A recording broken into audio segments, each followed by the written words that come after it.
Hello everybody! So today's Gotta Go Faster review is going to be Assassin's Creed 2. From here on out I'm going to refer to as AC2. And AC2 is probably one of the most hands down best Assassin's Creed games ever to come out. It's a historical open area, kind of open world-ish stealth fighting game. I know there's a lot of words there. It's not quite open world, as it's not like GTA or even the recent Assassin's Creeds. It's more linear than that, so that's why I said open area. But it's by Ubisoft Montreal, as we all know. Ubisoft does all the Assassin's Creed games. And if you're new here and aren't aware about how we grade things, stick around to the end and you're going to get a detailed explanation. But before we jump into it, I'm going to need you to smash that like button, and if you're new, hit that sus button too, if you wouldn't mind it. That'd be fantastic. First, we have general enjoyment. AC2 was and still is one of the greatest Assassin's Creed games ever to come out. The flow of the game was insanely improved upon from the first one. The story was so insanely good that they continued it for 3 more games, both in and outside the Animus. Now this is rare because any story outside the Animus from most Assassin's Creed games is not good. It's pretty bad actually. And these ones were actually good.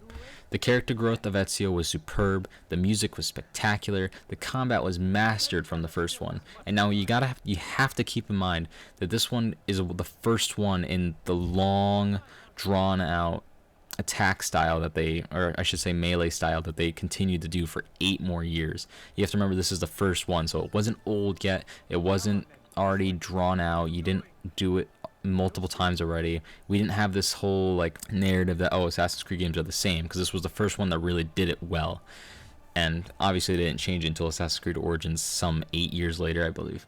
The accuracy and the detail in the history of this game is amazing. Some examples are Gandhi, George Washington, Tesla, Napoleon. You can go on and on and on. They even get into Adam and Eve, and it's not related to Catholicism. It's a different type of beginning story for Adam and Eve. I don't want to spoil it for people who have not gotten that into the game yet. As a history nerd, I couldn't choose a better game to play. The opening scene of this game will capture you immediately, especially if you play the remasters. And so overall, the enjoyment for this game is a 10 out of 10. Now for technical enjoyment. Technically, this game was flawless, at least in my experience. I have to remind you though, I did play this 2 years after the game came out. I also replayed it in 2017 and 2020. To be fair, a mainstream AAA game that is the front of a major studio should be technically sound and be at least a little bit ahead of its time, which it was. So overall, I'm going to give this a 10 out of 10 for technical enjoyment. Now for trophy enjoyment. Most of the trophies in this game were straightforward and would become staples in the Assassin's Creed franchise, but there were a few that were quite frustrating and one that everyone knows about. Collecting all the feathers in the game. And unlike most games, there was no indicator on the map for feathers, and any you find online are not done from inside the game. They're done by fans or guides, making it extremely annoying to find them all. Some of them are in really good spots too. Some of them are in the highest points of the game, some of them are under places, and some of them are just in obvious spots, which you might think cool, but no. In my experience at least, if you collected them while you were playing the game and then you went back to go collect them, it actually made it harder because it was harder to keep track of which ones you collected and which ones you didn't.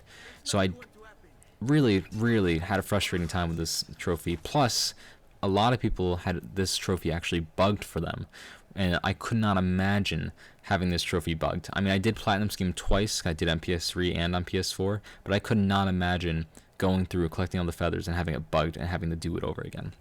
And so that is definitely going to knock this down at least 1 notch. Other than that, I wish this game's trophies were slightly harder, but for the most part, it simply just made you experience the whole game, and that's all you can really ask from trophies. So for trophy enjoyment, I'm going to give it a 9 out of 10. Now lastly, the bonus points. For the music, the story, even outside the Animus, which is big for Assassin's Creed because they're not good at that, and the Monteriggioni minigame, the Da Vinci side missions, and the history lore, I have to give it at least a +5 in bonus points. Overall, this is going to give Assassin's Creed 2 a score of a 92. Definitely one of our highest, if not the highest so far. Now with that, I hope you all have a fantastic rest of your day. I cannot wait to see you in the next one. If you wouldn't mind smashing that like button, that'd be fantastic. Now if you'd like, you wait around for the detailed explanation how we break down the score. Just wait a couple seconds here. If you are new here, I'm going to quickly explain the rating system. First, we make a score for general enjoyment, which is out of 30. And then we do the same thing for technical enjoyment, which is also out of 30. And then we do the same thing for trophy enjoyment, which is out of 30. And now you might be confused if you watch this video because we did things out of 10. And that's because we just simply multiply it by 3. And so between overall enjoyment, technical enjoyment, and trophy enjoyment, the highest out of points you can get is 90.